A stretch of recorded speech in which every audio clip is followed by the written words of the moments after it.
নমস্কাৰ। মহাপুৰুষ দামোদৰদেৱৰ তিথিত চেনেল ধৰ্মমালিকা অসমৰ পৰা গুৰুজনাক স্মৰণ কৰিলোঁ। মহাপুৰুষ দামোদৰদেৱে বৈদিক সনাতনী ভাগৱতী বৈষ্ণৱ ধৰ্ম প্ৰচাৰ কৰিছিল। এই ধৰ্মত বেদবিহিত কৰ্ম আৰু ভাগৱত ধৰ্ম মানি চলে। ঈশ্বৰ বিশ্বাসী হিন্দু মাত্ৰেই পৰম্পৰাগতভাৱে বেদবিহিত কৰ্ম আচৰণ কৰি আহিছে।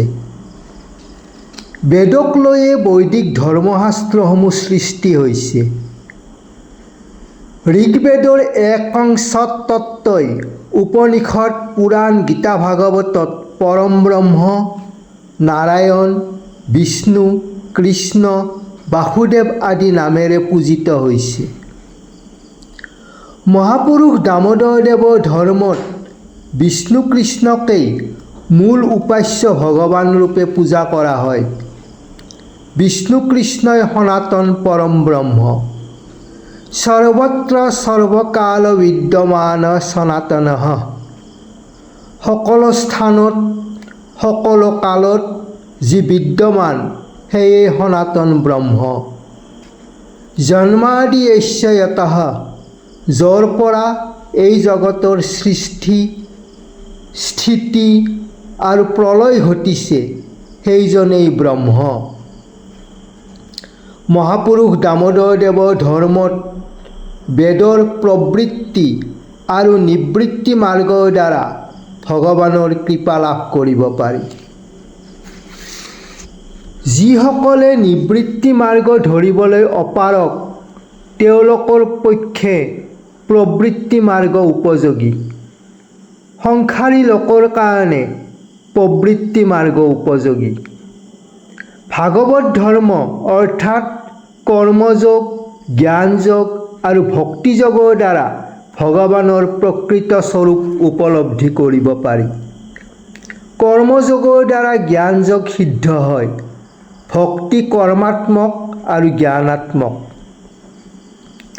এই ধৰ্মত অন্য দেৱ দেৱীৰ পূজাত বাধা নাই।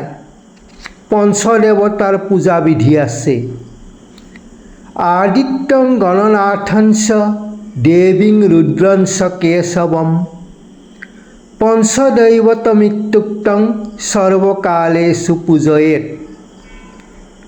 সূৰ্য, গণেশ, দুৰ্গা দেৱী, ৰুদ্ৰ আৰু বিষ্ণু এইকেইজনক পঞ্চদেৱতা বুলি কোৱা হয়।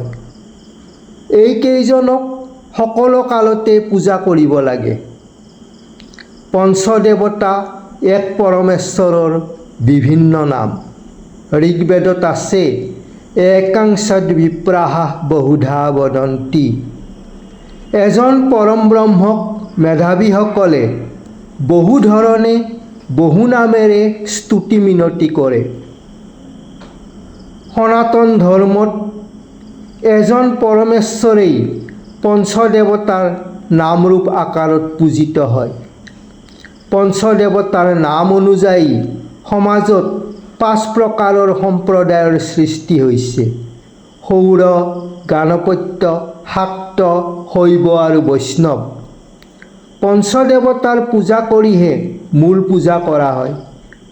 পঞ্চদেৱতাৰ পূজা কৰ্মই ভাৰতবৰ্ষৰ সনাতন সম্প্ৰদায়ৰ মাজত ঐক্যতা আনিছে। বৈদিক সনাতন ভাগৱতী বৈষ্ণৱ ধৰ্মত মহামায়া মহাশক্তিৰ উপাসনা আছে। ভগৱান বিষ্ণু কৃষ্ণ শ্ৰেষ্ঠ পৰমেশ্বৰ। বিষ্ণু শক্তিমান, সেয়েহে শক্তিৰ প্ৰয়োজন আছে।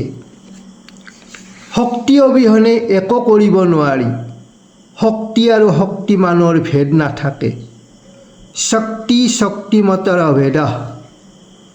ব্ৰহ্মৰেই মায়া শক্তি। শিৱ আৰু শক্তিৰ মাজত ভেদ নাই। এক পৰমেশ্বৰেই পৰম পিতা, মাতা দুৰ্গা, লক্ষ্মী, সৰস্বতী। বৈদিক বৈষ্ণৱ ধৰ্মত কৃষ্ণৰ সৈতে ৰাধাৰ পূজা, নাৰায়ণৰ সৈতে লক্ষ্মীৰ পূজা, কৰিব পাৰে। মা দুৰ্গাৰ পূজাত বলি বিধান নাই।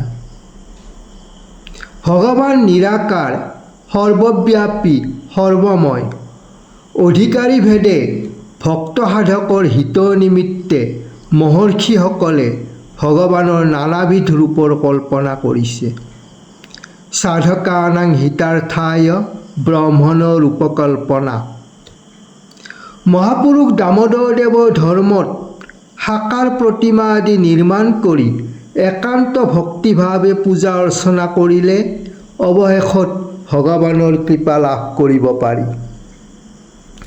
গুৰু দামোদৰদেৱে শালগ্ৰাম শিলাত নিতৌ পূজা কৰিছিল। ভগৱান শ্ৰীবিষ্ণু বা শ্ৰীকৃষ্ণক প্ৰধান উপাস্য দেৱতাৰূপে লৈ বেদবিধি পালন কৰি এক ভগৱানত শৰণ লোৱাটোৱেই গুৰু দামোদৰদেৱৰ প্ৰধান লক্ষ্য। এইখিনিতে বৈদিক বৈষ্ণৱ ধৰ্ম আৰু নৱ বৈষ্ণৱ ধৰ্মৰ মাজত থকা প্ৰভেদৰ কথা উল্লেখ কৰিলোঁ। নৱ বৈষ্ণৱ ধৰ্মত প্ৰবৃত্তি মাৰ্গক মানি লোৱা নহয়। উপাসনা পদ্ধতি নিবৃত্তি মাৰ্গৰ।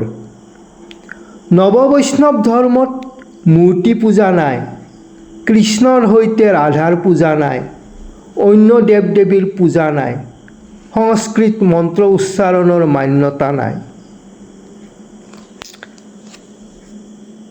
মহাপুৰুষ দামোদৰদেৱৰ ধৰ্মত